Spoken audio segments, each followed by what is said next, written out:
एखादा व्यवसाय उभा करणं एवढं सोपं नसतं. खूप सारे खाच खळगे असतात, बारीक सारीक गोष्टी असतात. त्यातून एखादा व्यवसाय उभा केल्यानंतर, त्याची सिस्टम प्रोसेस सेट केल्यानंतर, त्याची ब्रँडिंग मार्केटिंग हे सगळं झाल्यानंतर उद्योजकाच्या मनात एक पुढचा प्रश्न येतो. आता आपला बिझनेस देशभर आणि जगभर पोहोचवायचा कसा? आता एवढे पैसे नाहीत आणि मनुष्यबळ सुद्धा नाही. आणि दुसरीकडे काही असे पण लोक आहेत ज्यांचे एवढे खास खळगे पार करून वेळ देऊन व्यवसाय उभा करायची क्षमता नाहीये. त्यांना लगेच चांगला चालणारा व्यवसाय पाहिजे असतो. आणि मग या दोन्हीच्या मधील दुवा बनून पुढे येतं फ्रँचायझी बिझनेस मॉडेल.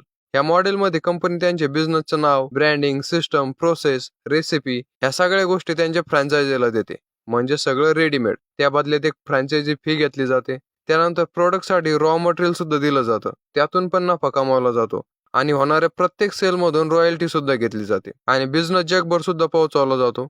दुसरीकडे ज्याने फ्रँचायझी घेतली त्याला एक फुल प्रूफ बिझनेस मॉडेल मिळतं. त्यामुळे त्याच्या यशाची खात्री वाढते आणि त्याला कुठं डोकं लावायची सुद्धा गरज राहत नाही. यातून तो चांगला नफा सुद्धा मिळवू शकतो. आता हे सगळं झालं फ्रँचायझी मॉडेल काय आहे आणि त्याच्या पॉझिटिव्ह गोष्टी काय आहेत. पण ह्याच मॉडेलच्या काही निगेटिव्ह गोष्टी सुद्धा आहेत. त्या कोणत्या, त्याची चर्चा आपण कमेंट मध्ये करू. बरं, महाराष्ट्रामधले कोणते ब्रँड फ्रँचायझी मॉडेल वापरतात ते सुद्धा कमेंट करून सांगा. आणि असे व्हिडिओ आपल्या पेजवर येतच असतात, त्यामुळे मराठी सेवाला फॉलो करून घ्या. धन्यवाद.